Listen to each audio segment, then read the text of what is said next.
Assalamualaikum warahmatullahi wabarakatuh. Perkenalkan, nama saya Quinta Delia Fitri dari fase F kelas 12 Marvelous. Di sini saya akan menjelaskan materi dari PKN. Yang pertama yaitu ada mendeskripsikan faktor utama revolusi di Aceh.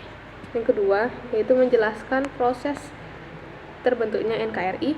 Dan yang ketiga, menganalisis keterkaitan Piagam Jakarta dengan UUD 1945. Nah, jadi di faktor utama revolusi di Aceh itu ada beberapa. Yang pertama karena konflik kekuasaan, pengaruh kolonialisme, dan faktor keagamaan, dan yang terakhir yaitu faktor ekonomi. Lalu ada dampak dari revolusi di Aceh. Yang pertama adalah perubahan tatanan sosial, yang kedua ada penguatan identitas Aceh, dan yang terakhir yaitu konflik berkepanjangan. Nah, jadi intinya revolusi Aceh adalah hasil dari akumulasi berbagai faktor kompleks, baik internal maupun eksternal. Konflik kepentingan, pengaruh kolonialisme, dan semangat religius menjadi pemicu utama terjadinya revolusi ini. Lalu di materi kedua yaitu ada menjelaskan proses terbentuknya NKRI. Yang pertama adalah latar belakang terbentuknya NKRI, yaitu penjajahan Belanda, kebangkitan nasional, dan pergerakan nasional. Terakhir yaitu pengaruh Perang Dunia Kedua. Lalu ada proses terbentuknya NKRI. Yang pertama yaitu ada persiapan kemerdekaan. Nah, di situ ada BPUPKI atau Badan Penyelidik Usaha-Usaha Persiapan Kemerdekaan Indonesia. Lalu yang kedua ada proklamasi kemerdekaan. Pada tanggal 17 Agustus 1945, Ir Soekarno dan Dr. Andes Muhammad Hatta memproklamasikan kemerdekaan Indonesia.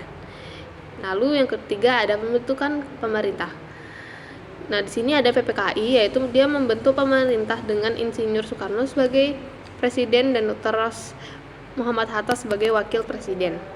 PPKI juga menetapkan pembagian wilayah Indonesia menjadi beberapa provinsi. Lalu faktor pendorong bersatunya bangsa Indonesia yaitu karena semangat nasionalisme dan kepemimpinan nasional.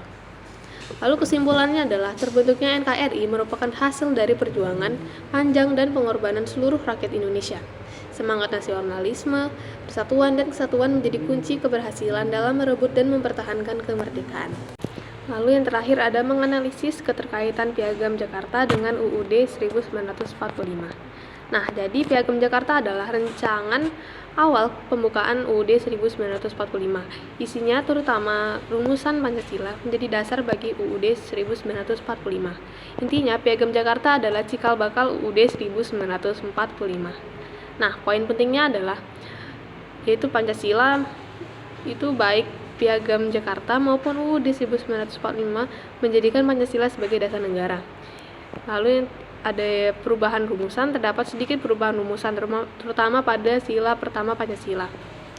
Nah, singkatnya Piagam Jakarta dan UUD 1945 saling melengkapi. Piagam Jakarta menjadi fondasi, sedangkan UUD 1945 adalah bentuk konkret dari nilai-nilai dalam Piagam Jakarta. Oke, sekian dan terima kasih. Wassalamualaikum warahmatullahi wabarakatuh.